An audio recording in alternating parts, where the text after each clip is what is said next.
So, welcome everyone.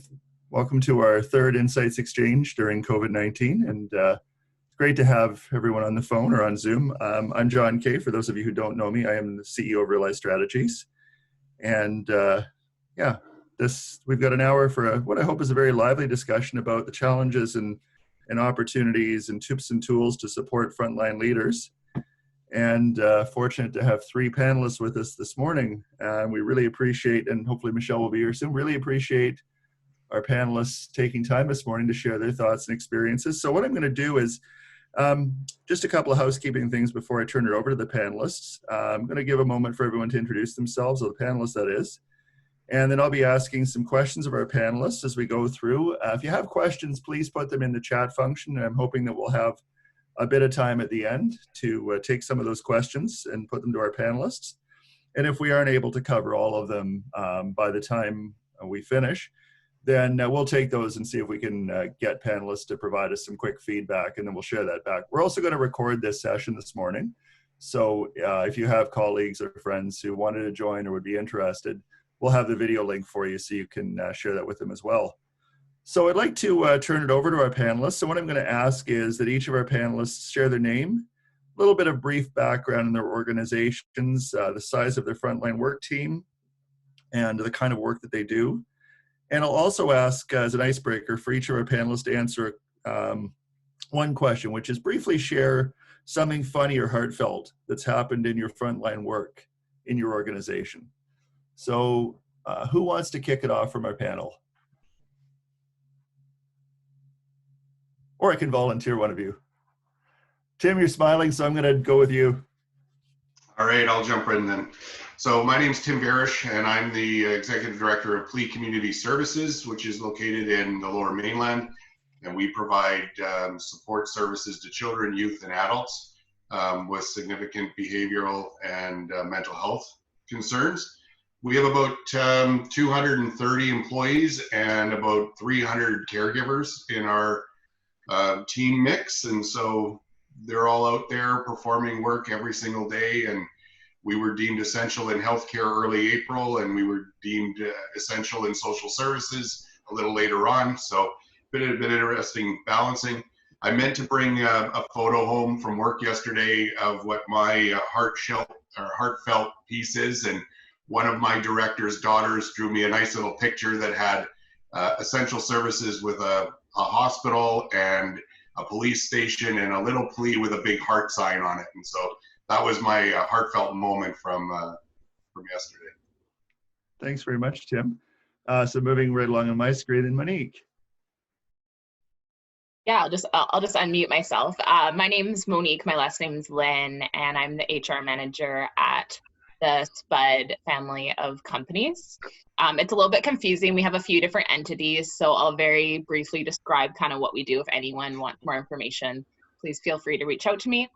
Our most common company is SPUD.ca, so operating in the lower mainland, as well as Vancouver Island, Calgary, and Edmonton, and we deliver groceries to homes and offices with an emphasis on supporting local community, sustainability, GMO-free, organic groceries and different grocery products. We also have our retail stores in Vancouver that consists of Be Fresh, really small locations, either a market or cafe or different combination of both. And then in Alberta, we have Blushling Organic Market, some larger grocery markets with the same kind of product offerings and values in Calgary and Edmonton. And our last two entities are FoodX Urban Delivery, which is us kind of taking the next step when it comes to e-commerce and grocery delivery. And right now we're providing warehouse and delivery services in a sustainable way for Walmart Canada and the Lower Mainland. And we also provide those services for SPUD.ca under FoodX. And the last part, I promise I'm almost done, is FoodX Technologies, which is our newest entity, and it's a focus on actually providing the different pieces of technology that play together to other third-party grocers internationally. And we have some pretty exciting partnerships down the pipeline. In terms of our employees, I probably imagine that this number has changed quite significantly in the last month, but if I had to guess, I'd say somewhere around 600 to 700. And we have quite a large proportion or percentage of frontline workers. So I would say maybe about 80%, and that is our retail, our delivery, and our warehouse workers. Most of I would say that pretty much everyone in the office is remote right now. And my heartfelt moment actually builds a little bit on Tim's as well. We are very fortunate to have a lot of customers that feel like they're part of what we're doing, that they're part of something bigger, and are just our champions and supporting us every step of the way. So the amount of contact we've had, whether it's someone giving us a letter or putting little things in their bins, we get things in our bins all the time, social media posts. But our favorite thing is all of the children of all of the families that we're able to feed give us a lot of drawings. So we've actually collected some of these drawings, and we call it SPUD's Little Artists. And it's a collection of just all the amazing drawings from children.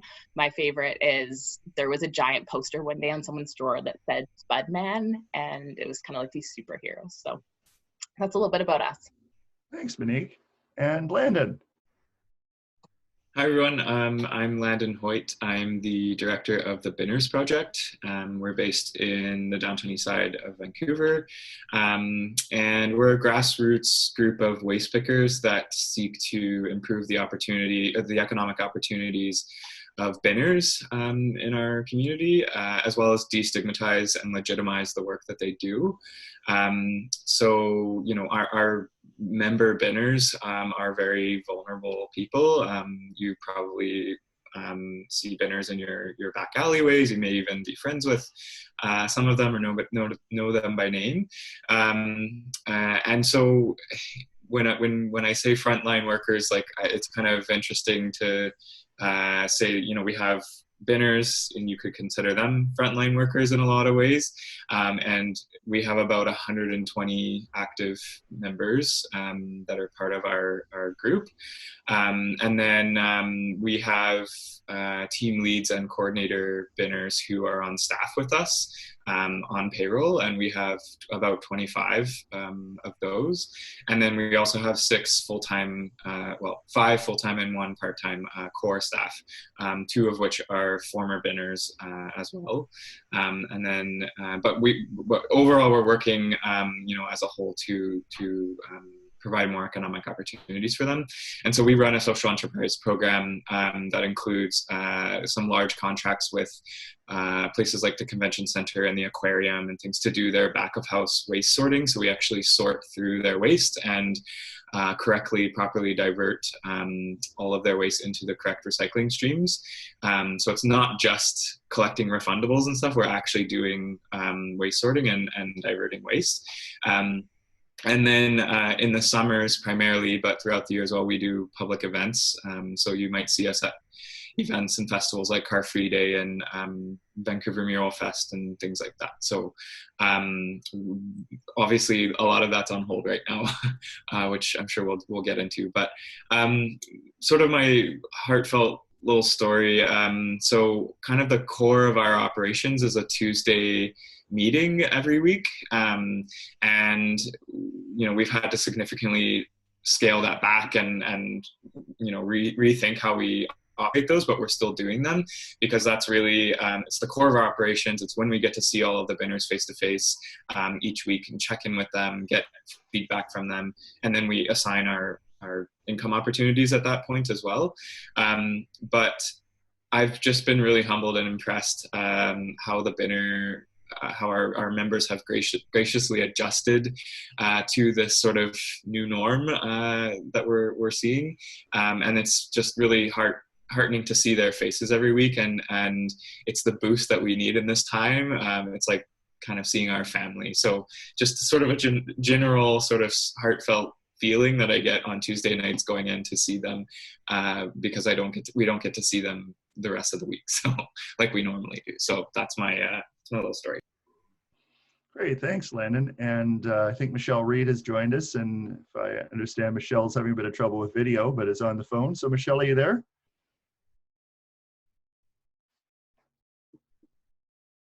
Are you there, Michelle?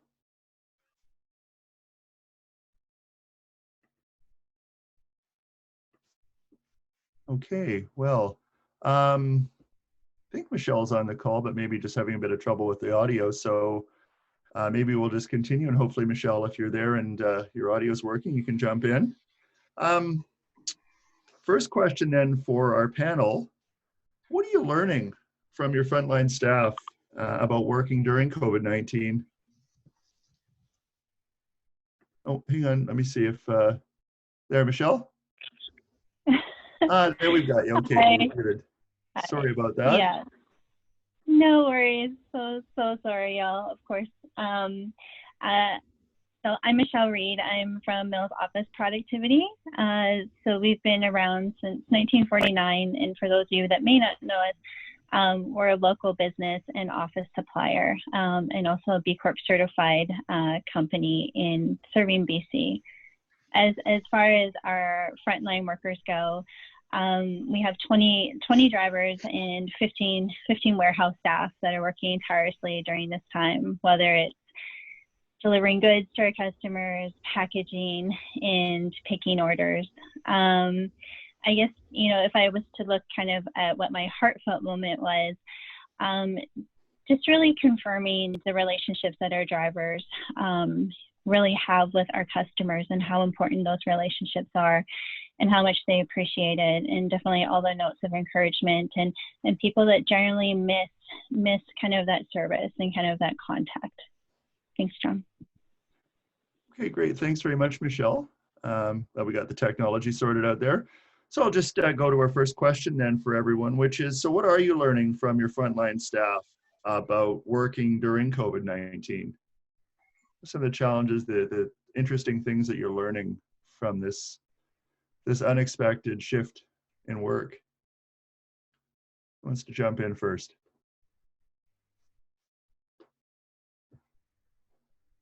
Michelle, Tim, Landon, who wants to jump into that question? Sure, I'll jump in. And I would say, I approached this question with my management team yesterday, and we were sort of talking about what have we learned the most. And I think it's the creativity and special skills that we've seen in our teams. We've developed a YouTube channel called PLEA TV, and there's many different arts and craft projects that we're now posted online on videos on how to bake banana bread, to how to work out at your home, to how to make a purse out of an old t-shirt. So been some fun pieces there. I think our work pressures have definitely increased, and how we do our work has sort of changed a lot, in that we're out and about in the community with individuals who usually struggling with socialization or positive recreational activities. And so social distancing has definitely made that challenging, and the hook for a 15 or 16-year-old is usually food, and we don't tend to have access to a lot of food at this stage of the game. So a bit of a challenge on how we're going there. I think the other piece is how we're supporting each other, and really much of what we're learning is how interconnected our teams are and how much they miss that connectivity. So a lot of our workers are meeting by video calls on a daily basis. We've definitely invested a lot of money into Zoom, and we've got a lot of different video chats as well as Teams going on. So that's working well.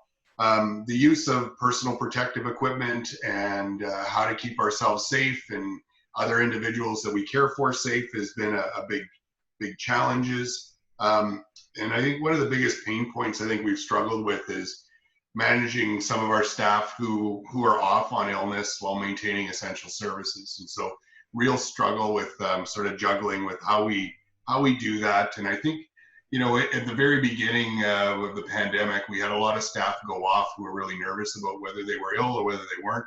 That many of them have now come back, and we're now seeing what's impacting people more than anything else is sort of this isolation, an exacerbation of anxiety and challenges with personal mental health. So those are things that we're just we're managing as we go. And I'll pass it on to one of the others.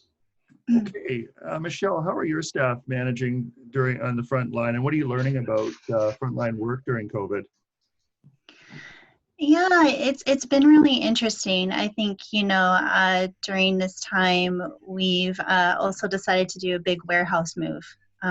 So definitely a lot of change and a lot of adjustment. And I think, you know, the way that they're kind of getting through is they are a very close-knit group of individuals, and they're really reaching out and supporting each other in a variety of different ways.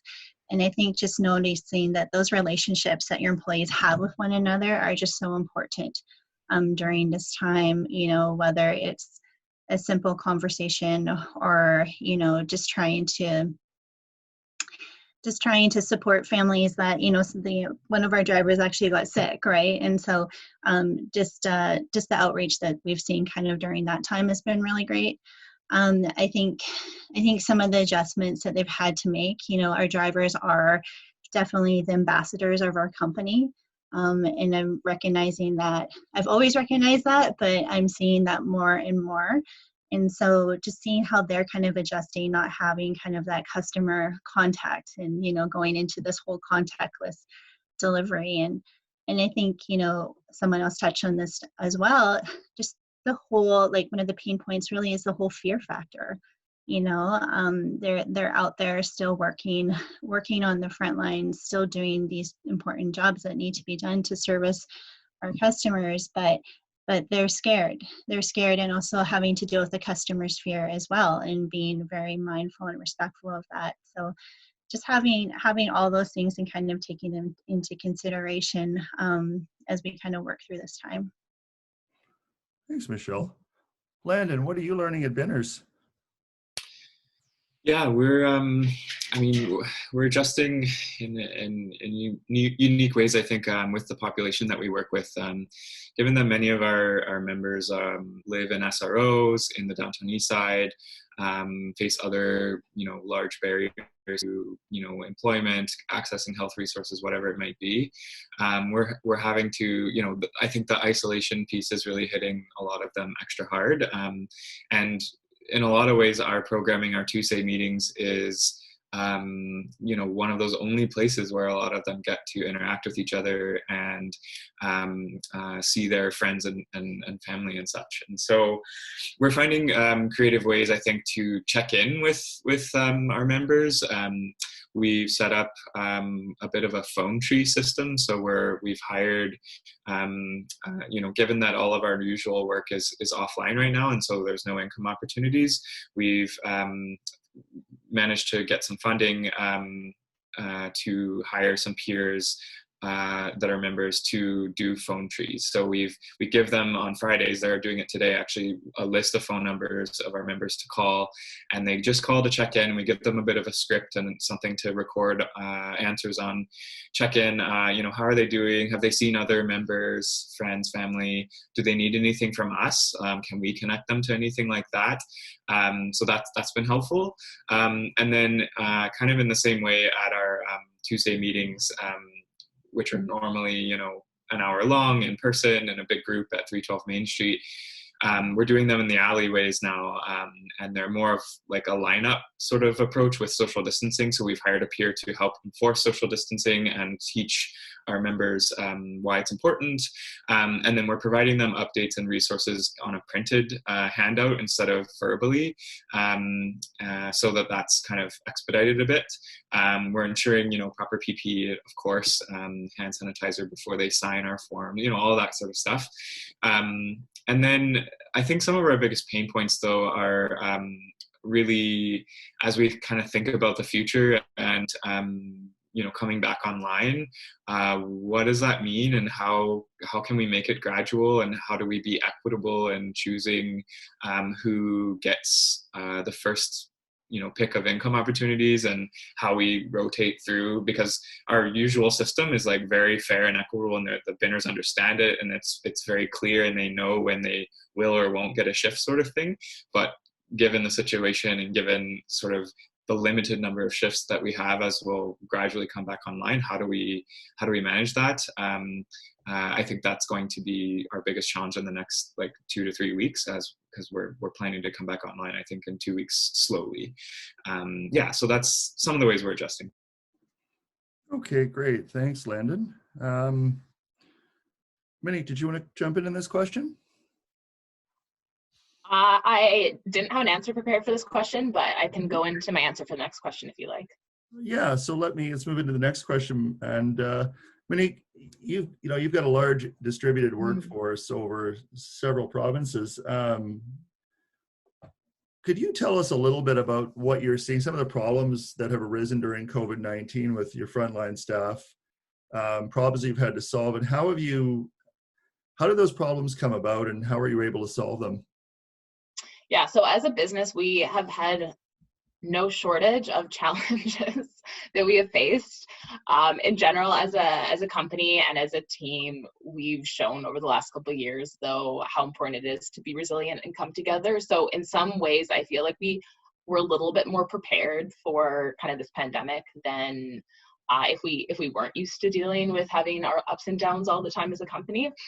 But I think for anyone who's been to a grocery store, you have a good idea of some of the challenges that we are facing, whether it's health and safety, product, people in stores, and just the changing updates that are on the news or being released by medical professionals on a day-to-day basis.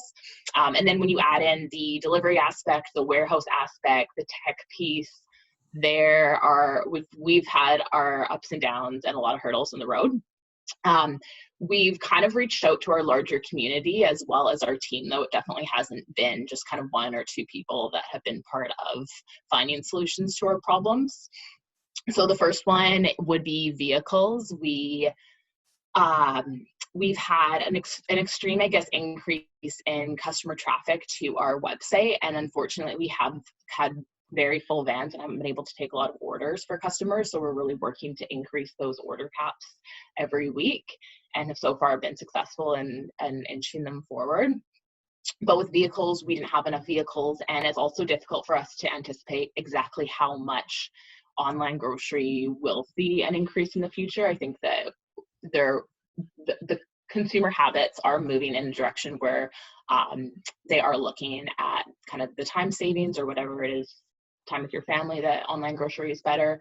But without, say, purchasing a whole new fleet, how can we get vehicles? And then also, how can we kind of open this up to the larger community?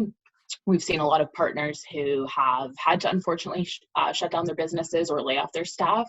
So with vehicles, we've leaned on a few other courier companies to come on and help us in the local communities. So Savory Chefs was their connection. I think there's probably about maybe 10 or so. And then some other problems we have been people.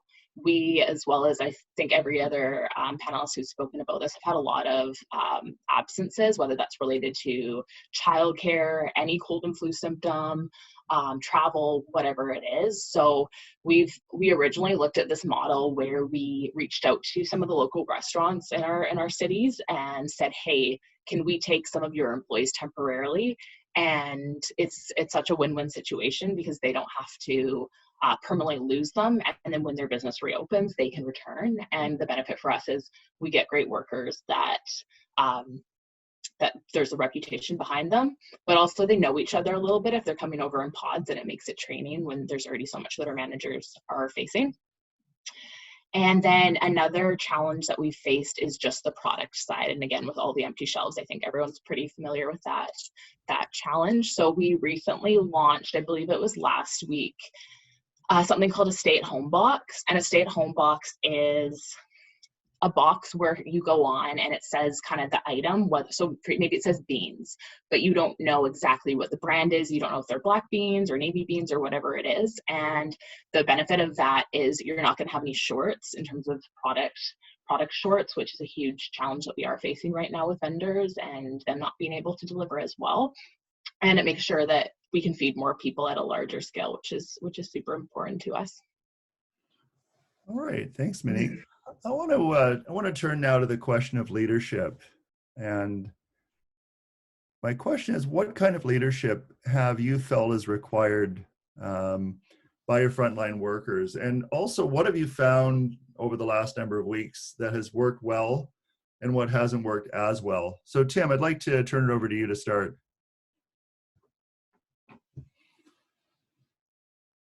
I think you're muted, Tim. There you go. You're muted, Tim. I'm back. hard to mute me most days. I would say probably the best piece of the leadership that we've seen is really your ability to listen to people and taking extra time to connect and hear back from them, and just sort of let them share with you what's sort of going on. We had some practices inside our organization that have really been helpful, which has been around flex hours and picking different start and end times and working around the needs of people's families, but also the needs of the people that we serve. So a culture that we have in the organization has greatly assisted us. So we were well prepared on that side. I think the other piece that's coming up is just the realization that there's so much going on for people within our teams beyond the difficult work that we do every day.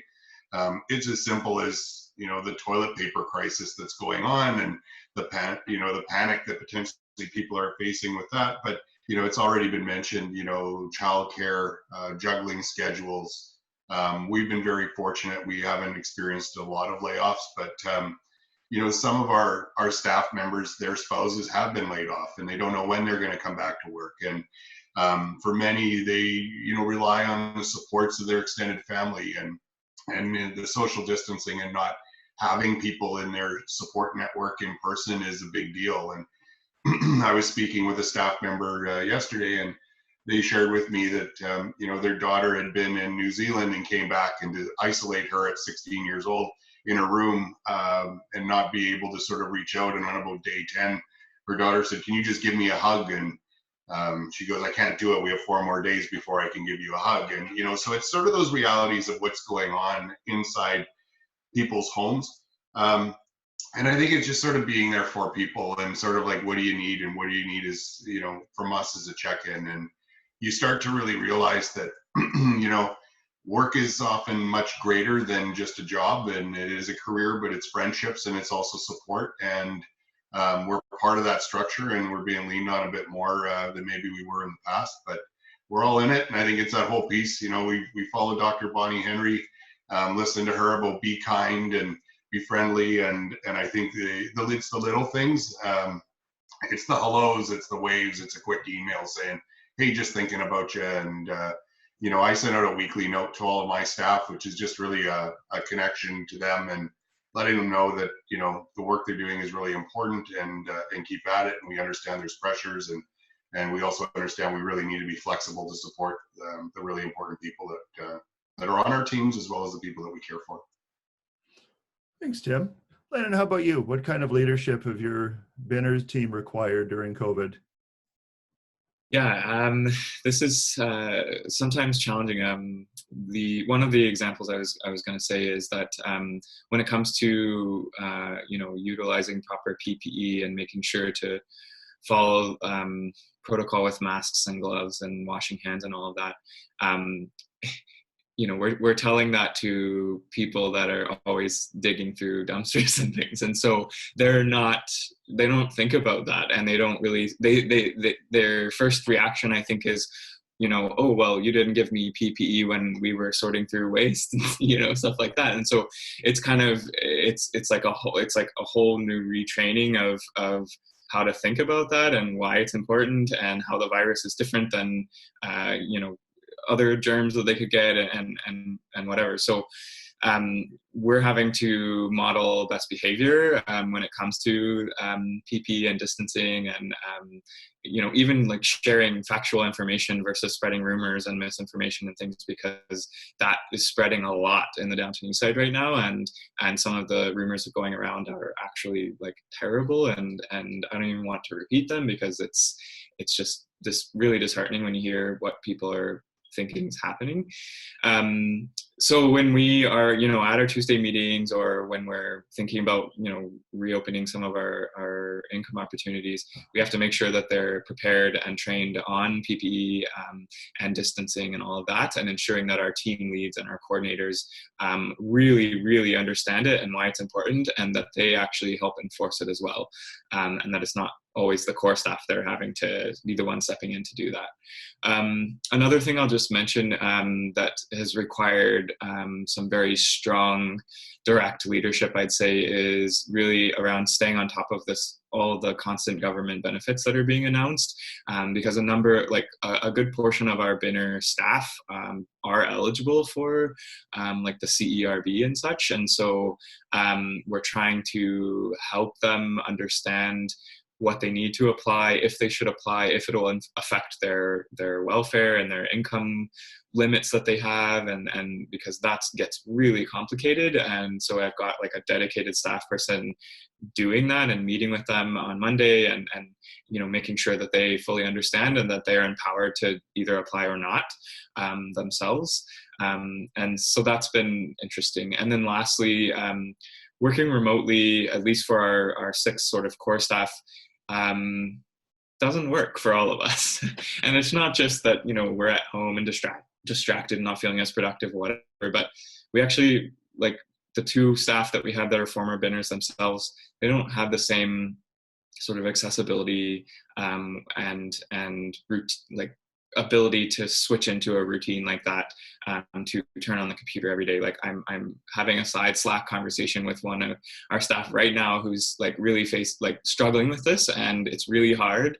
And so I'm trying to find creative ways to allow him to be flexible in certain ways when it comes to working from home or going in when no one else is there, stuff like that. So that's been a real challenge. And, I think about it like, I hate working from home personally. I don't like how it ruins my routine and stuff, but it's a whole different ball game for someone that actually like lives in an SRO and doesn't, have the same luxuries as we do. So it's reshifting my thinking around that a lot. Thanks, Landon. Monique, you have, as you said, 80% of your staff working in the front lines. What's the experience been for you at SPUD? Yeah, so one of our challenges is that we have so many different work sites. I think we have maybe a little bit or less or more, probably about 15. We've had some changes in the last little while. So every day, 7 days a week, we actually have a COVID leadership meeting every day at 9:45. I had to miss it today. But we talk about daily updates. We talk about what's important to actually communicate to our staff. We talk about any changes in our policies, government recommendations, kind of anything we need to discuss and then disseminate. And a lot of our communication has been kind of from whether it's HR directly to the employees, but each site is a little different and each site has different functions and different cultures. And we've found it's important to make sure that we're tailoring the communication to those sites and also putting that power onto our managers to communicate. But personally, I found that there is such a variety of reactions to COVID. So one of them that has been a common theme has been the panic and the fear. So we've definitely been lucky enough that as a company, we've been able to approve a lot of unpaid personal leaves, or we said, hey, we get it. It doesn't fall within the 30 days of personal leave. It doesn't fall within quarantine or childcare or whatever it is, but we understand that you don't feel comfortable and that's okay. Let us know when you're able to return.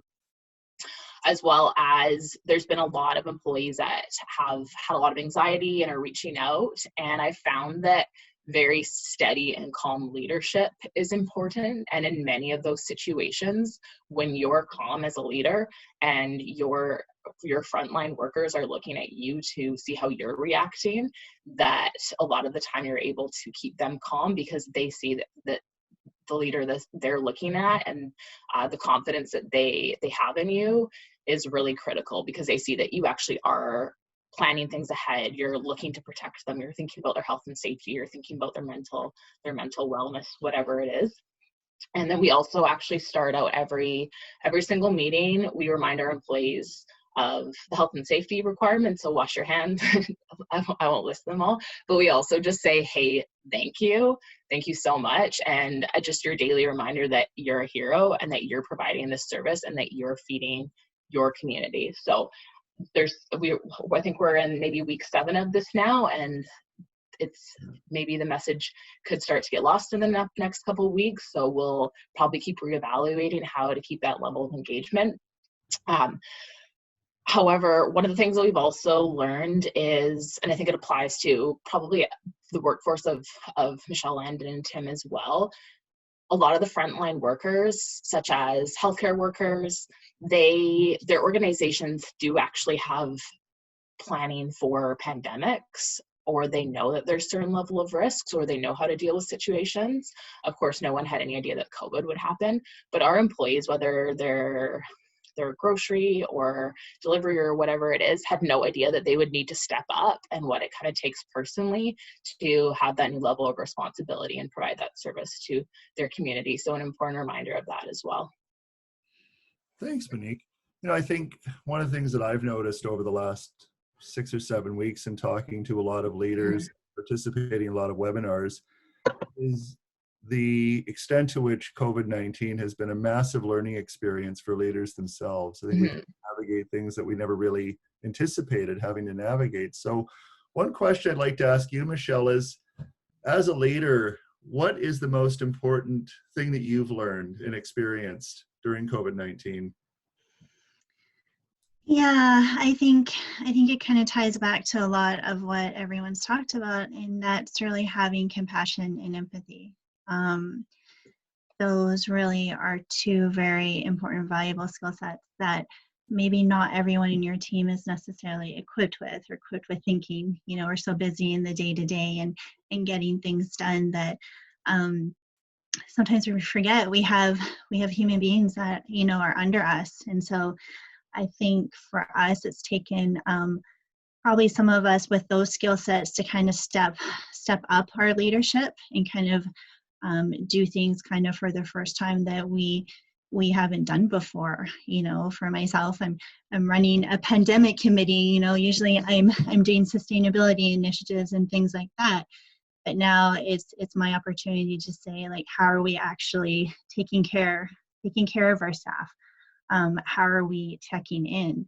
And taking that personal responsibility of checking in, not only with our frontline staff, but with our staff that are working from home, and asking them if they're okay, and understanding that we're in the spectrum and we're all kind of moving through it. It's we could start off with the fear, and we're hoarding the toilet paper and we're scared and we're listening to all this news, or we can move into learning and kind of recognizing where we are. And so, and then you can move to growth and action. And, we've seen so many great examples in this community. And so it's like, how do we move our employees along that continuum, and also respecting that you can fall back in the fear space at any time, and just that recognizing that not only you're doing that, but your employees are doing that, and what stage are people in. And so I think, as a leader, I'm continually looking at that and knowing that, even myself, I'm not just working from home. You're working from home during a pandemic time. And definitely that is a different lens, and not expecting that 100% effort, but always leading with that compassion and empathy kind of lens, I think has been really what's gotten a lot of us through this time. Thanks, Michelle. It's interesting too. I think when we started through this pandemic, you kind of touched on this, Michelle, that at first we were all just completely bewildered by what we were experiencing, and just trying to get a sense day to day, hour by hour, what we needed to do. But over the last few weeks, I know I've seen the dialogue start to shift a little bit towards, what does the new normal look like, and how will our experiences during COVID change the way that we do business, whatever our business is, in whatever the new normal becomes. So I'm curious to hear a little bit about what we've learned through this experience with frontline workers, and what things you'll bring forward as leaders and organizations into whatever that new normal becomes. Tim, what do you think for PLEA? What's going to change? What are you going to carry forward? I think a lot of it's one of the benefits has been around staying out of traffic and being able to video conference more. That's been a huge benefit. We were talking about what's the best thing about the pandemic, and it's been, well, not driving in traffic has been a big piece. And so I think that'll be something for us to continue after, and maybe less pressure on, do we all need to be meeting face to face all the time? I think the other thing with video conferencing is we're to the point, and our meetings are much shorter and much more focused. And I think that's been a good piece as well. I think we also still need to come together because there is a major social aspect that's missing. I know for me, it's always around food. I quite like having meetings and having the snack with people and the socializing and the fun and what's going on, and then let's get to business. And so that's one piece I'm looking forward to getting back going again. I think the other part is the value of contingency planning. And, we thought we had a lot of plans, and we're finding that we've had to build a lot more, and we'll probably have to continue to expand our area there.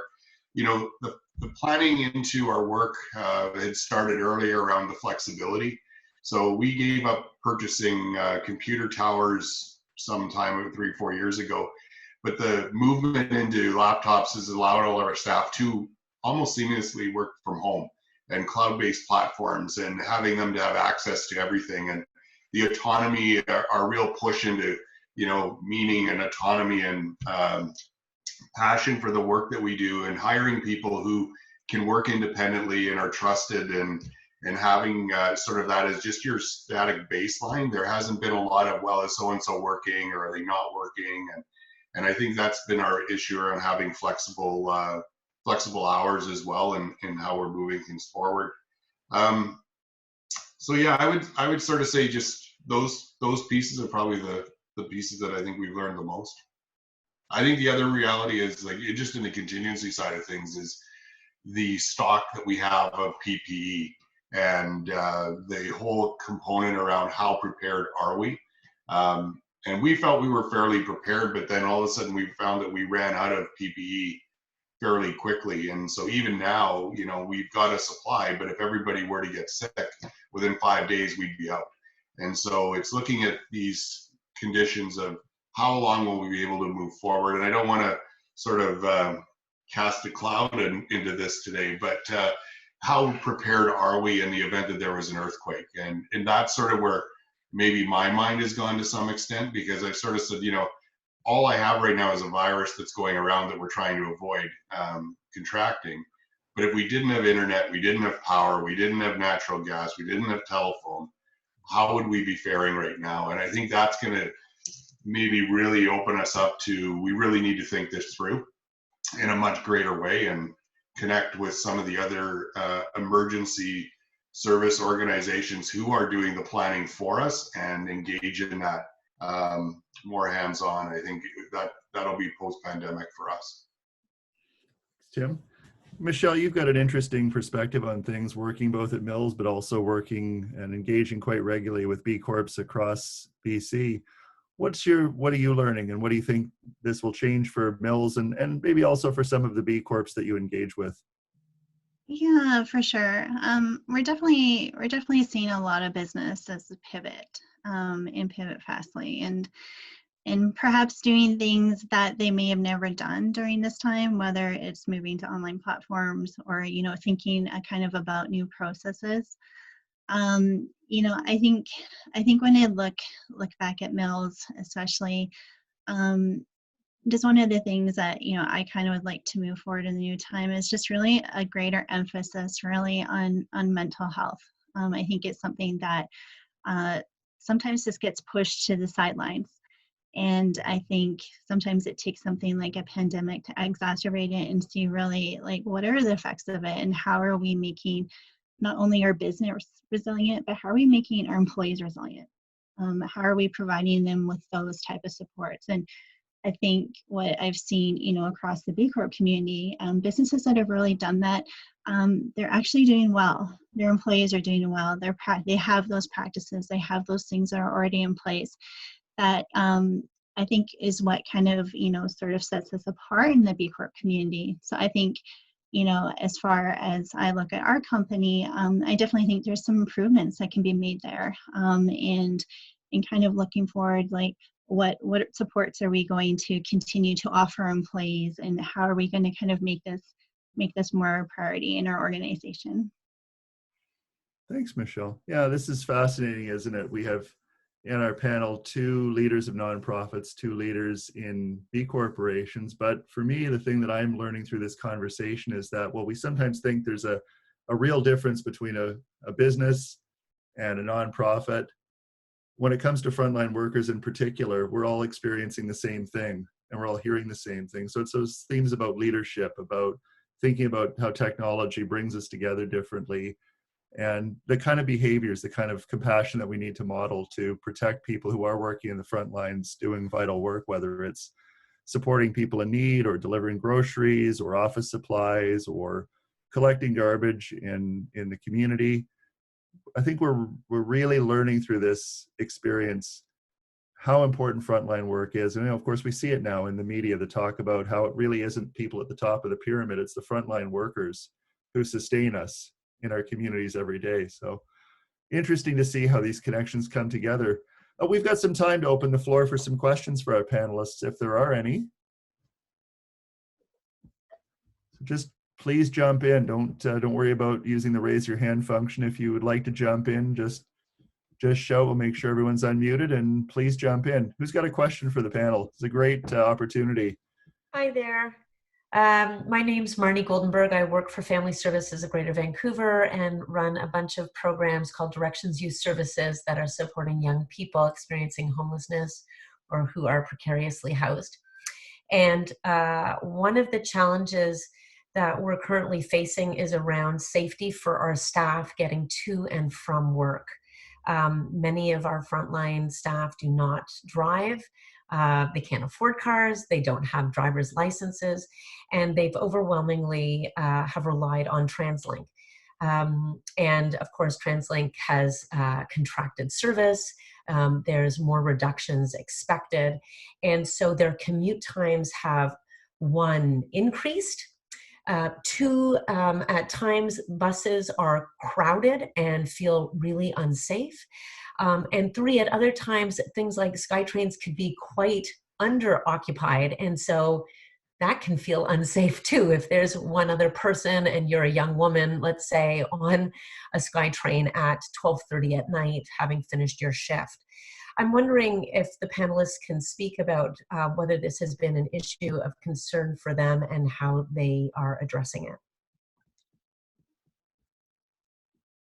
Okay, great question. Who wants to jump in first? Anybody from the panel?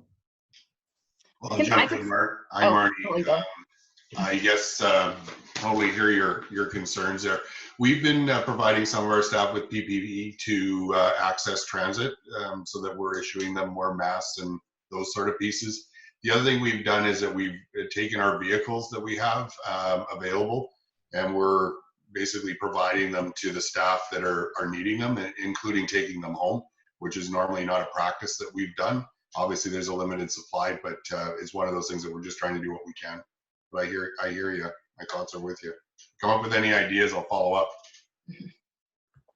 For us, we are experiencing this issue. We're not experiencing it as much as some organizations would, but we found that we've been able to slightly adjust some of our shifts, because even if there is transit, we found because transit is requiring, and they should be requiring, social distancing within their vehicles as well, that sometimes they're ready for the shift, they're about to get on the bus and there isn't enough room, and one of our facilities is quite far out. So unfortunately, that means that if they can't get on that bus, they might not be coming in for an hour later. We've been generally supportive when we can in terms of any latenesses or absenteeism related to transit, but this is something that we did discuss this week. We're exploring other options as well, whether that's if someone has a vehicle and they are open to driving someone and they can safely do it, whether it's a front seat and a back seat and there's enough space. We're looking at different options, such as offering some sort of subsidy for if they are able to take someone else. And then it doesn't necessarily help, but because we have facilities that are located in specific communities, we are already challenged by transit. So we do have a lot of employees that bike or walk or have found other ways. but definitely something that we're discussing, and it's a challenge for us as well. Thanks, Monique. Landon, Michelle, do you want to jump in this question? I'll just quickly say that I saw Curtis posted a link there to safetransit.ca, which I've heard about as well. And then there's another group forming called Just Recovery Vancouver Coalition or something like that, that is advocating more generally for not cutting like services and not moving to an austerity budget when it comes to coming out of COVID. So just might be something to look into as well, you know, as we exit this sort of pandemic stage and expect a lot of service cuts and social service cuts and things like that. Thanks, Landon. I was just going to say it's something that we haven't quite experienced yet. Just because a lot of our drivers, part of the incentive is they actually get to take the vehicles home.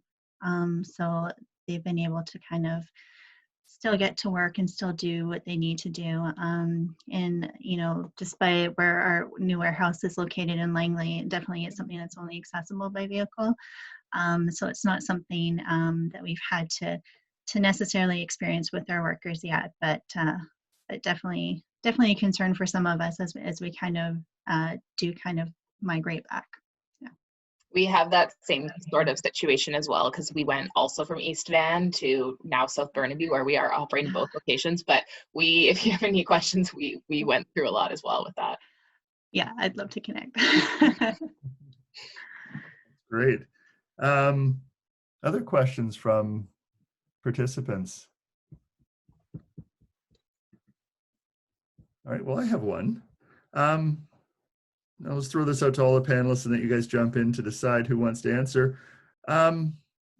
What has been the most useful resource or tool that you've found and been using consistently over the last 6 or 7 weeks? I can definitely say that the most useful tool that I've used is 811 and the online assessment tool. At first, when kind of the pandemic first broke, it was very challenging as an HR professional. There was a lot of different situations, a lot of unknowns, a lot of communities coming together, but there was a big change when the government made some announcements to their EI eligibility, and they allowed employer mandated quarantine to fall under eligibility. That was a big changer, as well as when they waived the 1 week for the waiting period. But there's so many different types of absences, and for us, we are any single person who has any cold and flu symptom, not just the fever, fatigue, or dry cough. So if someone has runny nose or sore throat, they just are feeling generally unwell, it's kind of difficult to say you can't come to work or you can come to work. So I'm just directing every single person to 811, and then we're following the medical advice that they say. So whether it's self-quarantine, and there's a lot of precautionary self-quarantining going on right now, because anyone who falls within those categories, they're asking to self-isolate for the 10 or 14 days as well. But just going back on that makes the decision making and the support that we can provide our employees a lot easier. Yeah, thanks, Monique. Other members of the panel want to jump in this one? I'll say, I don't know if it's a tool or not, but I mean, obviously video chat and Slack are like crucial right now to keep in touch with our staff. But there's actually been a collective that's formed of nonprofits and social enterprises and such in and around the downtown east side. And I think it's grown a little bit now to not be just downtown east side, but we've been meeting Monday, Wednesday, Friday at 9:30 in the morning every week, 3 times a week. And it's been incredibly helpful in disseminating information, being on the same page, collaborating on things, solutions oriented, all of those things. I cannot speak like highly enough about how positively that's impacted my work, my ability to lead in this time. So just having that sense of that safety net of other organizations in the same boat and finding ways to uniquely deal with serious problems in the downtown east side has been really helpful. So I don't know if there's something similar going on with other B Corps and things like that, but it's been helpful. Yeah, for sure. I think for myself, a lot of it, just on the bcorporation.net website, there's like a COVID COVID kind of tab, and a lot of it has different resources and things. And I think the internal community is what they call their beehive. And so I definitely have been spending a lot of time on that. Its ability to kind of ask any questions and just find that kind of support that you need from people that are doing it well, or people that have tried stuff and haven't gone so well. And so I just find that kind of gives me a lot of guidance. Yeah, thanks. Landon, I just want to look back. You talked about a collective that's been formed in the downtown east side. Could you just very briefly talk about some of the collaboration, the solutions that this group has come up with? Yeah, one of them I alluded to a little bit earlier around hiring peer workers in the community. So recognizing that peers know the downtown east side best, and have the best connections on the ground and trust in the community and that sort of thing. And so the city of Vancouver actually from this group heard from this group that if there was a fund available to support peer workers in scaling up or responding to COVID-19 in the downtown east side, that any group that's part of this collaborative could request some of those funds to use peers in ways that they found appropriate in responding to COVID. And so we've taken advantage of a little bit of that. I mentioned the phone trees that we're doing, like that. The payment for the peers doing that is coming from that fund. So that's been helpful. But also, like, we've been able to, I think, push back a lot at the city, at VCH, at the province, when they look to us and say, hey, can you put some peers to work to clean up the street or like clean these porta potties and things? And we're like, no, our peers are already vulnerable, over 60, like the prime example of someone who is at risk right now. So you have the access to PPE, you have the work, if you're going to make us do it, then they should be getting a union wage, and so we've been able to do a little bit of pushback, if you will, which I think has been effective, but also just being a solutions-led, community-led group is just, I think, really impactful, and we're not all coming at it from different ways. We're actually like coordinated and able to respond in a really strategic way. So there's lots of other examples, but that was like a really good tangible one. Thanks, Len. I think that's a great reminder that we're all in this together, and that it really is demonstrating the power of collective action and collective work together. Well, wow, we're out of time. I think we could probably have carried this conversation on for quite a while longer if we had the time, but fortunately, I know everyone has to run off to other meetings. So I'd just like to, first of all, thank our panelists, Tim, Monique, Michelle, and Landon, for generously giving us some time this morning. Yep, big round of applause. Thanks, guys. This is really, really great session. Housekeeping again. So we recorded this session. We're going to post it on our website and our Combating COVID-19 with Resilience page. So please check it out there. There'll also be a blog post and a great visual recording that Maggie from our team will be putting together. So please look for those resources. Feel free to share them. And we do have a public Slack channel. You froze right at the wrong time. Anyway, thank you, everyone. It's been great. Oh, John, you're back. Yeah, thanks, everyone. Yeah, I don't know where you lost me, guys, but anyway, I'll quickly recap. So first of all, great thanks to everyone. The link to this recording, along with a blog post and a great visual, will be posted on our website, our Combating COVID-19 page. Please feel free to share it. We do have a public Slack channel, so I hope we can use that as a vehicle to continue this dialogue. And we will do another Insights Exchange in a couple weeks, so stay tuned for that announcement too. But in the meantime, have a great weekend, stay safe, and let's stay in touch.